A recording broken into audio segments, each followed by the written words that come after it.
Good morning, everybody. Thanks for joining us. My name is Ted Konya. I'm the Associate Director for the Institute for Pandemics, and this is now the second session of our AI and infectious disease seminar series co-hosted with EPIC and TCARM. Bear with us today. Last-minute changes. Our speaker couldn't join us in person, so we're going to make this a truly hybrid event where our speaker is going to be online, our panelist is in person, so we may have some challenges, but just bear with us. So just before we begin, just want to acknowledge the land on which the University of Toronto operates. For thousands of years, it has been the traditional land of the Huron-Wendat, the Seneca, and the Mississaugas of the Credit. Today, this meeting place is still home to many Indigenous people from across Turtle Island, and we're grateful to have the opportunity to work on this land. And to begin, I'm going to introduce our moderator for today, Ivan Semeniuk. He is the moderator for all of our sessions, so if you weren't here at the last session, I'll reintroduce him this time. He's an award-winning journalist who reports on science for Canada's national newspaper, The Globe and Mail. Ivan's beat ranges from health and the environment to the frontiers of physics and the role of scientific research in Canadian society. Prior to joining The Globe and Mail in 2013, he was chief correspondent for Nature, based in Washington, U.S. bureau chief with New Scientist magazine, and a producer and columnist with Discovery Channel. So I'm going to bring Ivan up, and he's going to introduce our speaker and then the panelists later on.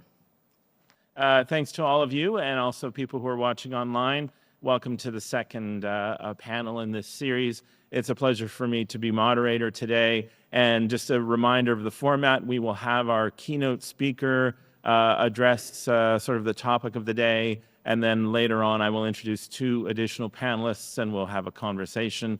In the meantime, I invite all of you to have your questions ready after we brought the panel in to have the conversation. We'll be going to the audience for questions as well as online for those who are joining us. So without further ado, allow me to introduce our keynote speaker for today, Dr. Zahra Shakeri.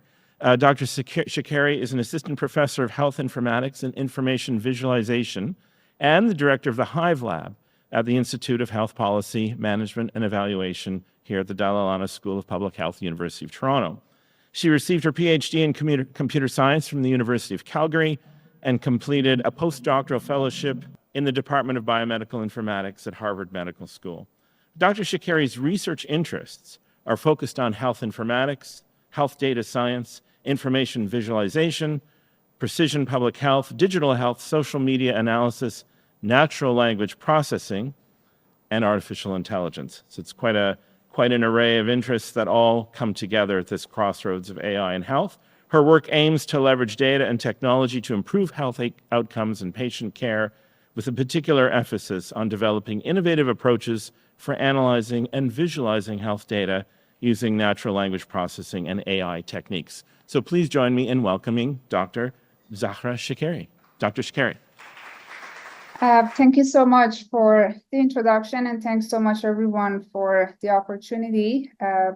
I'm so sorry that I couldn't be in person with the rest of the team. I had some health issues that got much worse this morning, and I needed to switch to a virtual session instead during the last minutes. So for today, I'm going to talk about the way that we can combine AI or artificial intelligence and crowdsourcing, or the data that comes from the public, or we don't have any filter on the source of the data or the way that the data is being collected, and see how this combination can help us to improve the resilience of hospitals or the readiness, the recovery of hospitals, and enhance patient care in general. So before starting the presentation, I just wanted to confirm that there is no conflicts of interest to disclose related to this presentation.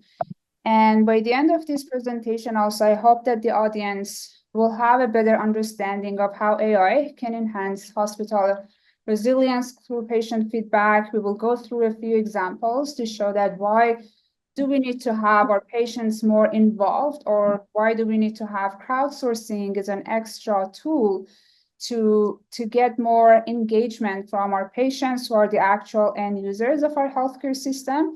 And also we'll talk about a few actionable strategies for using AI and patient insights to optimize hospital systems. So a recent survey shows that 80% of healthcare leaders from 14 countries, they reported that they are either currently investing in generative AI or they plan to do so within the next 3 years. And we have been watching lots of updates recently in the way that foundation models are being used in different aspects of healthcare management, or different sectors of health. For example, the most recent one that was published on October 17th shows that how a ChatGPT-like AI model can improve cancer diagnosis. Or since this foundational model paper was published in Nature, we have been seeing lots of extensions on just this simple terminology. And there have been tons of, not tons of, but if we want to compare it with the novelty of the idea, there have been lots of deployable generative AI models in different sectors. So generative AI is everywhere now, and there have been lots of applications of this technology in our healthcare system also. The Mount Sinai Hospital in June 2024 published this article that real-time AI alerts helped them to reduce patient deaths by 43%. And the reason that they could have this improvement is using AI to have more tailored and timely diagnosis for their patients, improving the care that they're providing to the patients, and improving hospital responsiveness. Or Signal one of the leading AI companies in our country that's more who are more invested. They're more focusing on the ways that we can improve or use AI to improve plannings in different aspects of healthcare planning. For example, discharge planning, staffing planning, or planning when it comes to managing cases related to patients at high risk. And this system have been used or deployed to a few hospitals in our province. And based on the most recent article, they have plans to expand the scope of the deployment. And just to compare the impact of, or just to stress on the impact of these kind of AI tools that have been being used in our healthcare system in our country. Just in the fiscal year of 2021-2022, standard hospital stay costed an average for like $7,800 per patient. And the Signal one algorithm that surfaces 75% of discharge priority patients showed that they could identify, or they could predict a more efficient discharge date for more than 50% of their patients. And those patients were discharged 3 days before the planned discharge date for them. So we can see that AI can really make a difference in different aspects, and resource allocations can be improved.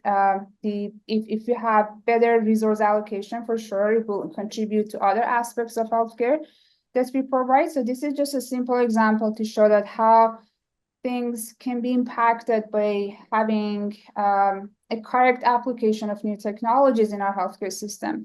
And one of the very recent articles also highlighting the application of AI in cutting unexpected deaths in hospital by 26%. This study was conducted in the St. Michael's Hospital. The AI model was launched in 2022, and the results were published in September 2024. And when they asked the AI team, the research team asked patients, clinicians, hospital leaders, what would you want to use artificial intelligence for? Or if you had one single question that you wanted to ask from the AI model, what would be that single question? And one of the leading priorities of everyone was to be able to predict in advance which patients might become so sick in hospital, so they could have a more timely and tailored treatment for those patients. So we understand that, for all of these applications or the applications that we introduced so far, we had clinical data telling us what happened to patients. But at the same time, we need patient experience data to tell us why they had or they went through this experience. So it's true that we have lots of clean patient level data. I'm not talking about the ethical aspects of the ways that we're using AI for predictions or like planning purposes. But in general, we have lots of patient level data that we're using to improve the quality of the care that we are providing. But this is one aspect of the story. We will need to know why this is happening. And we will need to have more input from our patients to help us understand or to provide more insights about the actual experience that they had, and just doing some post-mortem analysis to see if we could come up with reasons that could improve also the outcomes and at the same time our patients' experiences. And in today's digital age, over 70% of patients look up hospital reviews before deciding where to receive the care. And this number was just 25% in 2013. So it means that the public also is trusting they're trusting each other more in the digital age. And the reason could be that they probably share same experiences, or they see some trust in the data that that are shared by others on digital platforms, because there is no as I mentioned earlier, there is no filters on those data sets. So it's a raw data that the public sharing voluntarily on different digital platforms. We understand that there are lots of challenges associated with these type of data sets, the biases that we cannot ignore for sure, or there have been lots of inconsistencies between the survey data or the results of survey data reported by the hospitals and the data being published on Google Review or Yelp or other crowdsourcing platforms. But we need to accept this fact that our public also is more towards, or they are, it seems that they are very motivated to share about the honest experiences, and also the rest of the population also trusting those narratives coming from the public. And a health leader survey also recently showed that 95% of healthcare executives are confident in clinical outcomes in their hospitals, but many still see patient engagement as a key area for improving overall care quality. So in a recent investigation, Toronto Star and IJB, I will talk about both shortly, they collected patient surveys, or they reported on the way how Ontario hospitals are collecting patient surveys to improve accountability and solve issues. But they also highlighted the fact that patient feedback is often ignored in the way that those hospitals are running, or they reacting, or they responding to those surveys.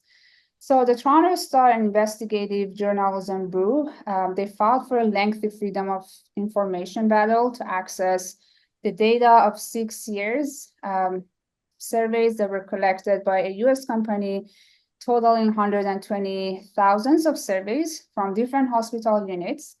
But the fact is that the data coming from these units are locked away. I mean, they are all siloed in one probably database, and they, unfortunately, most of the hospitals keep them inaccessible, even though they understand that this data could really enhance patient care. And 21 hospitals from the 57 hospitals that were included in this investigation, they had poor patient experience scores, but still they were not comfortable with sharing the feedback data. 7 of the hospitals, they even didn't download the data, because the NRC Health in July 2020, because this company was a company that was collecting the data for Ontario's hospitals. And in July 2022, they ended their contract with Ontario Health, and the hospitals were told to download the data or they will lose the data completely. 7 of the hospitals out of those 57 hospitals, they never downloaded the data and they completely lost access to the data that they collected from 2008 to 2022. And 2 of the hospitals also that they were consistently doing very poor, they admitted that they rarely used the feedback. I mean, they mostly used the quantitative questions or structured questions of those surveys. And this, and in terms of the cost also, so one aspect of using those structured surveys is the way that hospitals are using those data sets, or they're sharing the results with the public, or before ending, the government ended the funding for running these surveys by the hospitals. There was, I think there was a rule to have public announcements for the report cards to be able to have comparisons between the hospitals. But after they ended that regulation, hospitals hesitating a lot to share that data, considering the huge costs that they've been paying for the collection of survey data or running survey data in their systems. So cost, the way that we utilize those data sets, and the many other limitations that we'll go through shortly are reasons that kind of motivates us to go with not only hospital survey data, but also other sources of data that can help us to contribute more to the resilience of our hospitals, the readiness of our hospitals when it comes to public health crisis, or in general, in terms of the care that we're providing for the public. And this is a good example that shows how patients also are very frustrated in terms of the way that hospitals are ignoring their voice.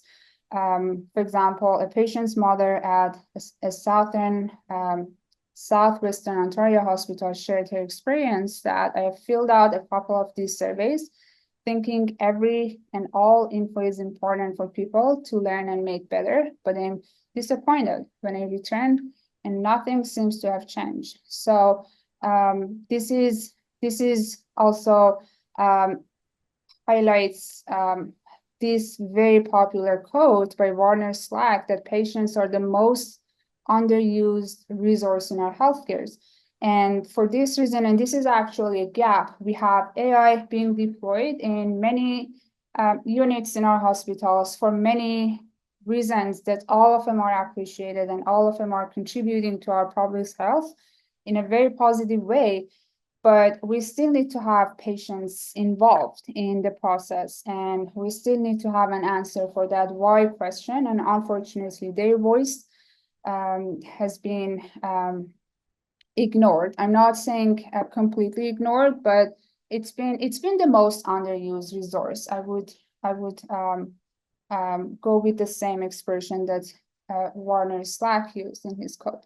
So just to do an analogy between the way that patients' data can impact the planning or the resilience or the efficacy of the processes that we're implementing in our hospitals, just consider that we have a very advanced AI-based traffic center is deployed in the city of Toronto and is doing a great job.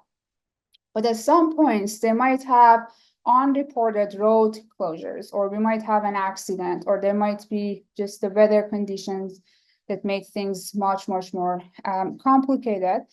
We will need to have real-time data or more tailored data coming from the public applications or GIS applications, GPS applications, or some mobile applications that let drivers to report the issues or the conditions of the roads will help or will complement the data that those AI systems or AI-driven traffic control centers have, and they will customize their algorithms based on the needs or the real-time needs of the end users, who are the drivers in this case, or social media data.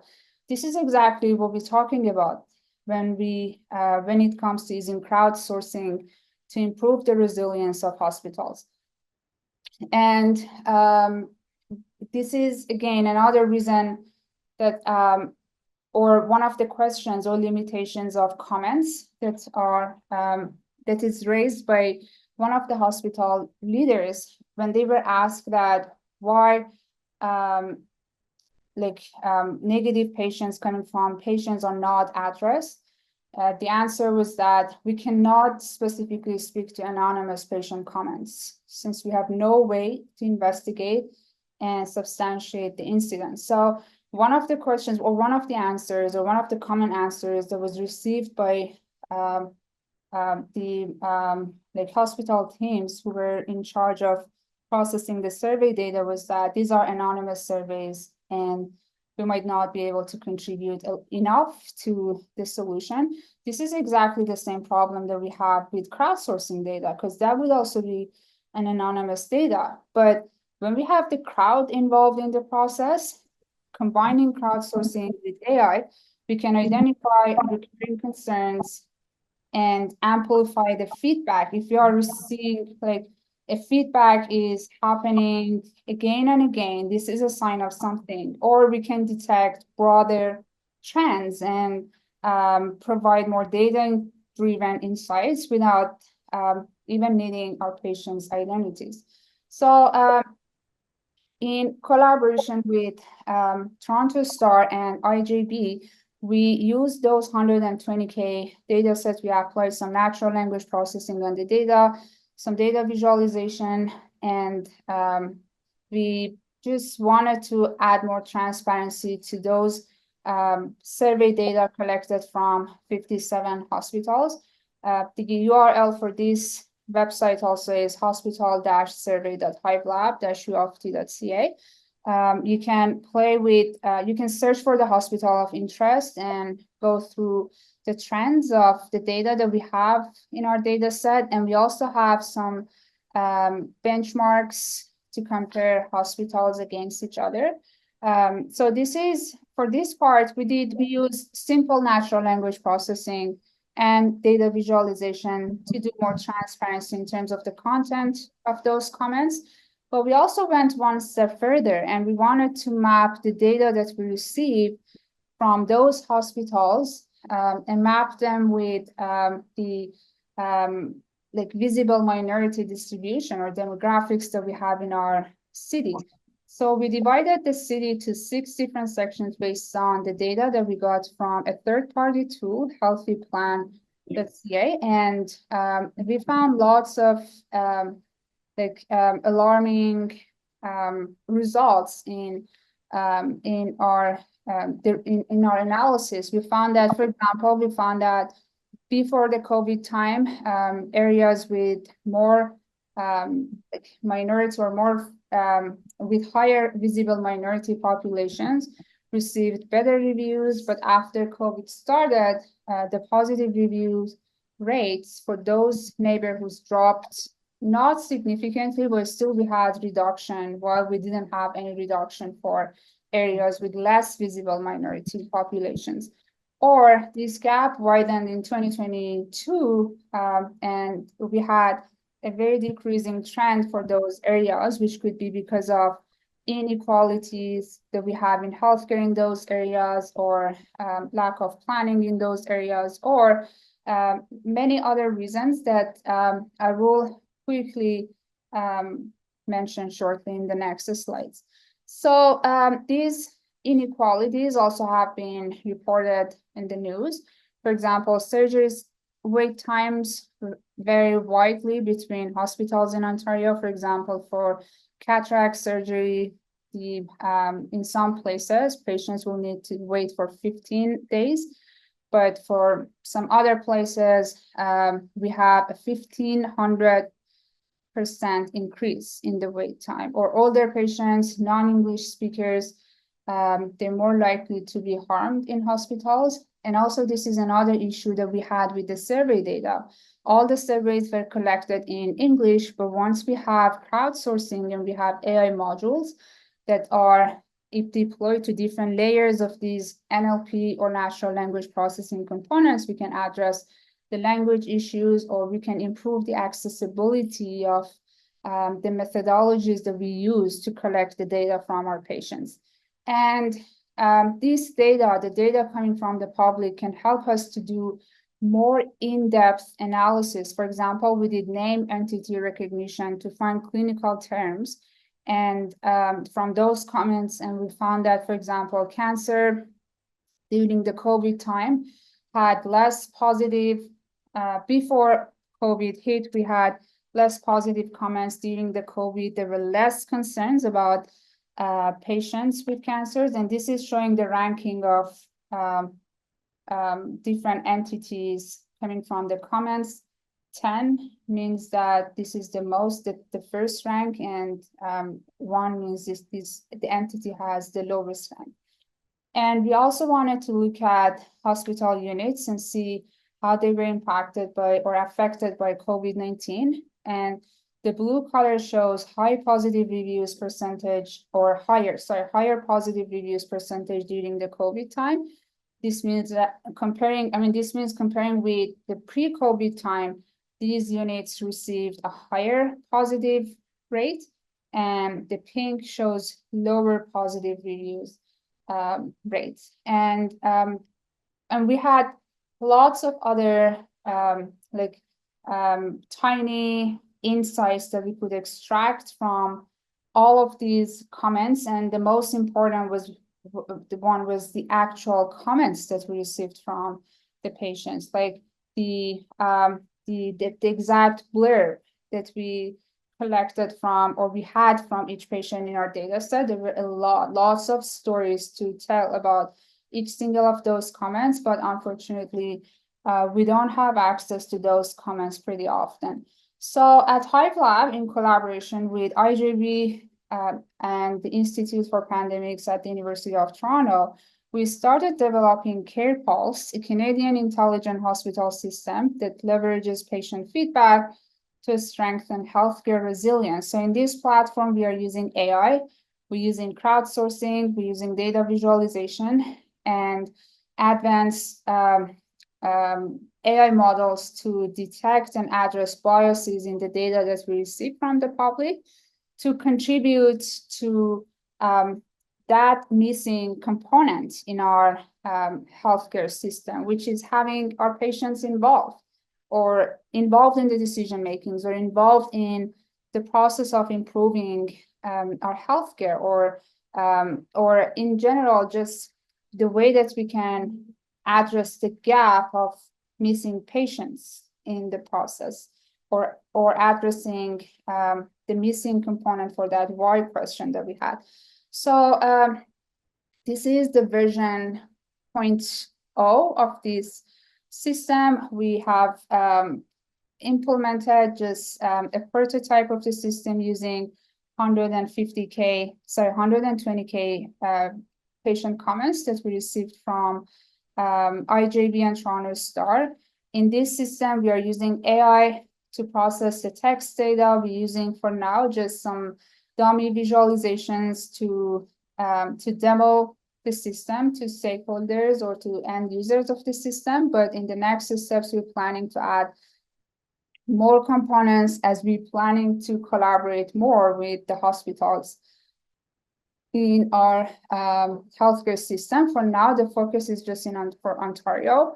We have all of those 57 hospitals listed here. In the backend part of the system, we have NLP algorithms that process the comments being submitted by the patients just on the fly, adding the results to the database and modifying the dashboards for each single hospital. For example, if you're interested to look at SickKids hospital, SickKids will have a single dashboard. The data that we have here, or the sentiment analysis data that we have here, all have gone through a very like solid NLP process, and we also considered many tiny components that we needed to consider to make sure that we don't have biased results once we present those results to the public.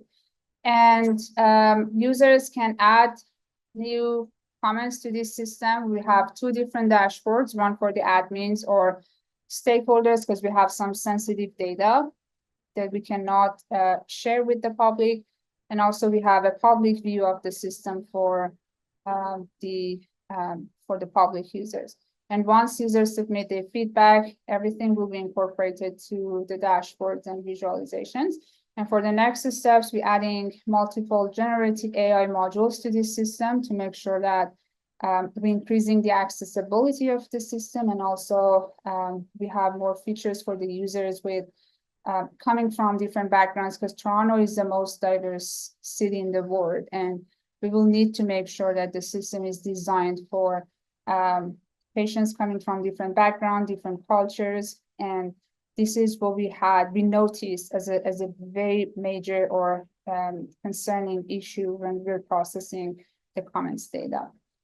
And I would conclude the talk here. Thank you, Dr. Shakeri. Appreciate that. I think what I'll do, just in the interest of time, is we should bring up our panel now. Dr. Elham Dolatabadi is assistant professor at York University, where her interdisciplinary research harmonizes innovations in health informatics and machine learning to address complex challenges influencing human health and to reduce health disparities. In particular, her interests revolve around three core pillars of multimodal learning in health. Those are health equity analysis, using causal mechanisms, and ambient intelligence. Feels like a whole different language, doesn't it? She's actively involved in various application domains stemming from these pillars. Some of those include characterizing post-COVID-19 condition in Canada and improving youth mental health, building an early warning system for the mental health crisis, and the responsible development and deployment of clinical AI models. We also have Robert Greer with us today. He's the technical lead of the Artificial Intelligence in Medicine Initiative at the Hospital for Sick Children, where he's responsible for the design of technical systems, processes, and policies to enable the rapid and responsible translation of AI solutions into clinical care. He additionally leads the development of AtriumDB, a physiological waveform data management and analysis platform. AtriumDB combines physiological device and electronic health record data into a high-performance platform that enables large-scale data analysis, AI training, and deployment to the bedside. So we're really talking about people who are thinking and working at the forefront of this big transition in healthcare. And I'd like to ask you each, first of all, I do want to remind everyone we'll try to squeeze in some questions, so please have questions ready. But let's get a reaction from each of you first. And I'm Dr. Dolatabadi, I wanted to ask you about some of the, I would say, we've seen how it's possible to use this crowdsourcing data and other forms of data to try to improve the patient experience and essentially improve the quality of healthcare.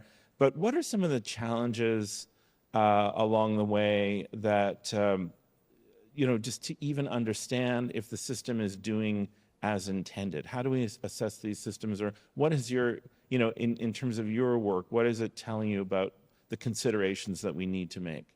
Great, that's a great question. Basically, it's a very hot topic, and also it's a very timely topic to discuss. And as we know that as AI models are becoming increasingly capable and advanced and also adopted in our healthcare system, it's important to make sure that, so we know that these models are intended for good, but we want to make sure that they are also, once they are used, there is no unintended harm or disadvantages or biases. And so when it comes to crowdsourcing and using large language models, something that I came across with was the diversity of opinions and trying to align these models with human or with something, like to make these models safe, it's difficult and it's a challenge. As an example, so as I said, like, diversity of opinions, and for crowdsourcing, like, they provide their viewpoints. However, like, if we bring human experts in the loop, they also have, like, they have some, because of their expertise, they have their own supervise or like their own opinion on the matter, and crowdsourcers, they have their own viewpoint because of like their life experiences. So trying to come up with a consensus-based framework is difficult, and these generative models are very capable, so but they can generate insight, and it's really not easy to come up with an agreement, and building evaluation framework around these models is an important topic, and it's still a big problem, an open-ended problem. Boy, that's interesting. So, when we think of things where there's well-established protocols, I don't know, like clinical trials, other things where there's just a large body of experience and knowledge about how we conduct things, it sounds like we're still trying to formulate how you assess and, even measure things like bias and so on. So interesting. And of course, this is all happening on the fly, which is interesting. So this is a good time to bring in Robert Greer. So I'd like to ask you more on the implementation side, since we're living in this world where these models are coming into play in day-to-day hospital function. What are you seeing? Maybe you could talk a little bit about what the work you're doing at Sick Kids, how some of these models are being used, for example, in emergency or in other forms of patient care, what you're learning from the implementation process. Yeah, so I guess there's kind of three main areas that we work in the emergency department at Sick Kids. We look at predicting census levels, so how many patients are going to be waiting for care at any given time. That really helps us plan, how to staff the emergency department more appropriately, or if there's going to be a sudden influx, how we can move patients out, staff up other wards, move patients out to make space for patients coming in. The other area that we work in is predicting a customized wait time. So if you're a patient, you come in, you speak with the triage nurse, being able to get a really accurate understanding of how long you are going to be waiting for care. The other kind of really interesting area that we're working is on predicting the need for specific tests. So again, if you're a patient that comes in, you see a triage nurse trying to understand, based on that information, what non-invasive tests you might need. The idea there being that we can order these tests beforehand, have you go off, have the test run. So when you have your first interaction with a physician, which could take hours, that you come armed with that information so you can activate that care pathway right away. But there are some really interesting considerations with this. So, specifically around, our machine learning medical directives, or that test prediction work I was talking about. What happens when, the model doesn't order a test? Well, in that case, we default back to the standard care pathways. So you wouldn't necessarily have a slow experience. The other really interesting thing. I'm awake again. The other really interesting thing, from my perspective, and this is out of my wheelhouse a little bit, but on our wait time predictor. So if you come in and you get an estimated wait time in the emergency department of 4 hours, well, some people may at that point just choose to leave, and they could leave for kind of two reasons. So either they don't really need to be in the emergency department in the first place. Okay, no harm, no foul. But what I'm more concerned about and interested looking at is what happens if we give that prediction and a patient says, well, I don't, in our case, we're a pediatric hospital, the parent might say, I have to go to my job. I can't wait I can't wait 4 hours to see a physician. And they leave. And what happens if something happens to the patient at that time? So understanding those implications are, when we go to actually implement, is very interesting. Got it. And important. Did you want to add to that? Yeah, so this is, thanks for raising this. So basically, like, as we are adopting more AI models, it's very important to have a better understanding of human and AI, the interplay between human and AI. Like, so for example, looking at the wait time that is produced by the AI model, so how it impacts the health outcome at the end, because as he mentioned, some of the patients might not like it, or like might leave the hospital. So again, like, it goes back to the crowdsourcing platform that Zahra just introduced to us. Like, it would be very interesting and also scientifically important to see like how humans and health applications and these AI models are interacting, and basically, like, have a very comprehensive understanding of the outcomes at the end. Got it. Thank you very much. Let's see if we have questions from the audience. There may be questions here or questions online. Any questions from our audience at this point? So many. It's a lot to take on. Thinking about how quickly things are changing. Question online? Here we go. Just going to come over here. And would this be, I guess we'll send this question to Dr. Shakeri first. Could she hear us? I don't think she can hear. Oh, okay. Sorry. So this may be a question for the panel or for our discussion. We are having some technical issues with audio online, so sorry about that. But there is a question submitted from one of the online participants, and I'll transcribe back to them. The question is, in your experience, what types of algorithmic biases can emerge in AI models used for crowdsourcing, particularly when the data reflects societal inequities, keeping in mind varying levels of sources of digital feedback? How can these biases be mitigated to ensure more equitable outcomes? So that's a great question. The equity question arises, and I'm sure this is something you've been thinking about a lot. Yeah, that's a great question. So, so first of all, like, reducing the risk of disparities or inequities in data, it's a multi-dimensional problem. So there could be different sources of biases in the data. For example, like, so our data might not have enough representations from every regions in our province or in our country or like across the globe. That's one issue. The other is that there are some causal relationships between the sensitive attributes and some health outcomes. For example, once they provide an opinion, or like the user presents an idea, so checking the truthful or like the validity of that opinion is difficult, and there could be some embedded biases because of who is talking about this issue. Like with some causal analysis, we are trying to find the causal association between them and the sensitive attributes and some of the outcomes of interest. Also, another sources of biases, again, like goes back to the evaluation. So who evaluates?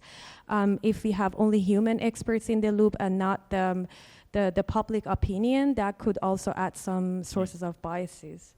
Interesting. Robert, did you want to add to that? I don't know. I actually really like this question, but I'm very biased because in our pre-chat leading up to this today, I asked this a very similar form of this exact question.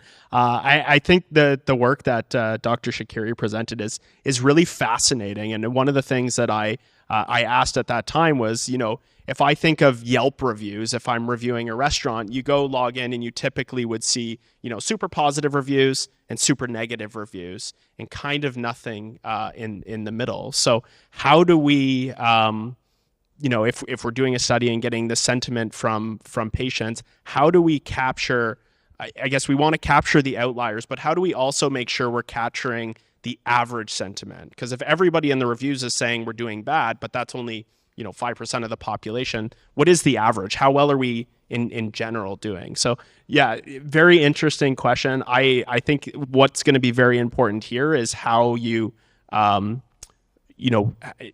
trigger people to do these reviews. So are you prompting them to say, hey, please go fill it out to get a more accurate sample, or do you just provide it as an option? My naive thought is that, if you're just allowing it as an option, people to kind of passively do it, you're probably going to get the extremes. whereas if you prompt people to fill it out, you might get it. On the kind of equity part, I actually think getting digital surveys like this is a great opportunity to normalize things. You could have this interface in multiple different languages and allow people to respond in any different languages. And ML has made translation fabulous now, so we can translate all of that into English or any language to get that feedback in a language that people are familiar with, but synthesize it in a standard way that the analysis people are familiar with. Got it.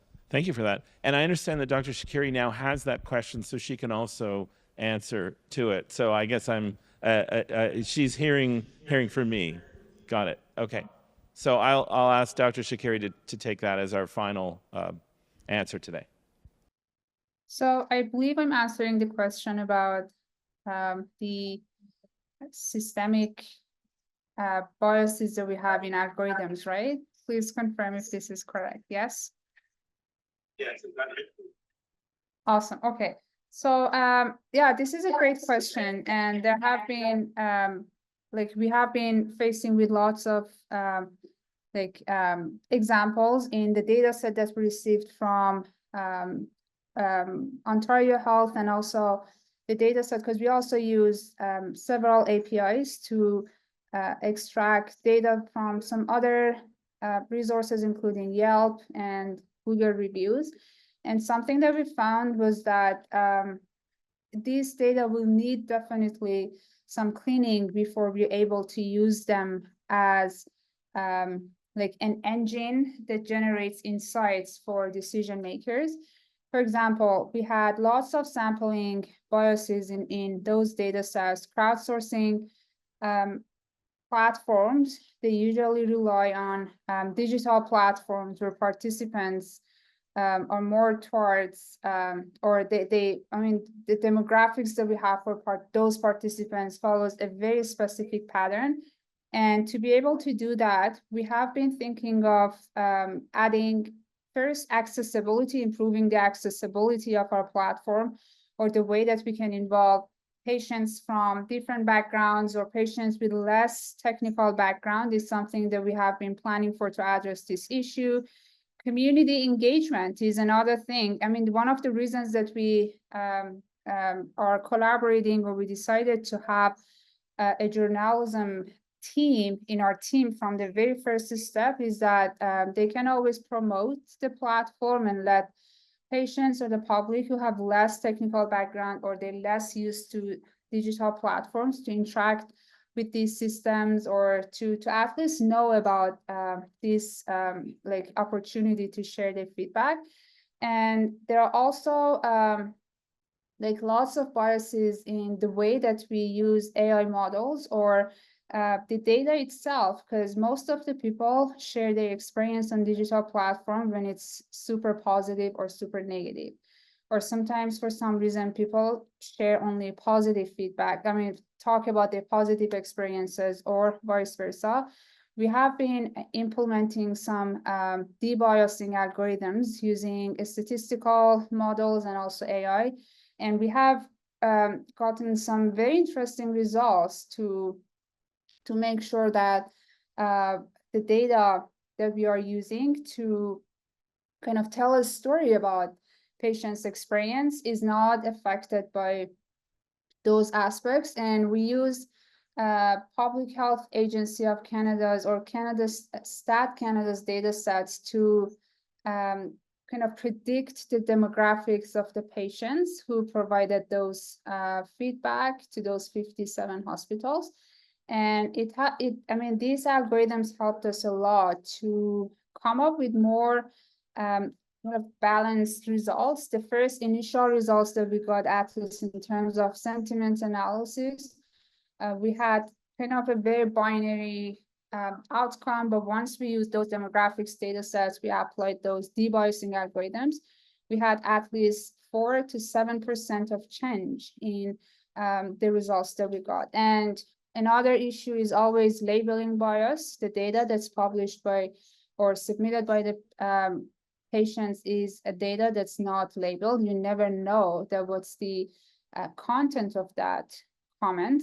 And it's important that who is labeling the data or who is extracting information from that data.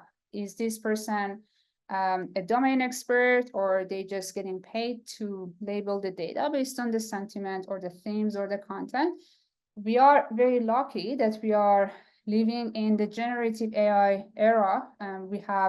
We can always go with zero-shot learning, which means that you never need to have labels, but you can have human in the loop. And over time, you can receive feedback from the public in terms of the accuracy of the data that we are presenting to them. And we fine-tune our algorithms based on those feedback. Or if we want to go safer, we can always start with few-shot learning, which means that we have domain experts. We understand that they have time limitations. They might not be able to contribute to the labeling of a huge data set, but we can have them help us like process or label the data that's challenging or can be used as the core or as the start point. AI algorithms themselves, they have there are lots of, I mean, we can talk about this for hours and hours, but biases in models that we develop, or the way that we develop the embeddings for our AI models, or the embeddings that we use to start the training of our models, all of this can inject different types of biases to our models. And this is one of the area of research that we do at Hive Lab, and we have been investing a lot on this issue. The discussion might get too technical, so I would just pause here.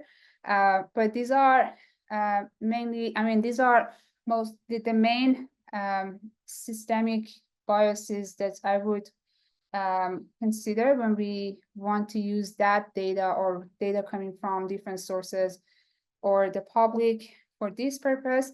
And after addressing all of these, there is one last step, which is representation bias. We also need to make sure that the way that we represent the data to the public also is not biased. And there are many components that we need to consider for this aspect too.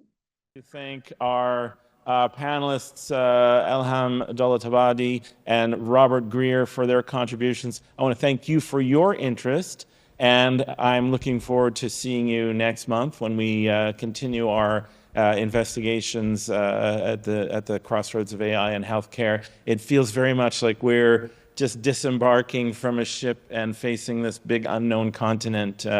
And so much to learn and so much to find out in the future. So it's fun to be here on the frontier with you all. I'm now going to turn it over to Ted, and just thanks again to our panel. If you could join me in a big thank you. But thank you to our panelists. Thank you again to Ivan for hosting our second session. If you are eligible for the continuing professional development credits, scan the QR code that is up on the screen so you can get that. And next, Zahra, can you move to the next slide? Thanks. Our third and final session of our AI series is on November 19th. This one is actually in conjunction with the 2024 AMR Symposium. We will be sending out information from all three of our accounts on how you can register for that. It's a little bit different because you can either register for just the session or you can attend the entire AMR Symposium. But that information will be coming out shortly. And last, for everybody in the room, if you are a student that signed up for our lunch afterwards, you can head over into the room over there where you had registration. Everybody else, you can head out through the door over onto the left. Thank you for attending.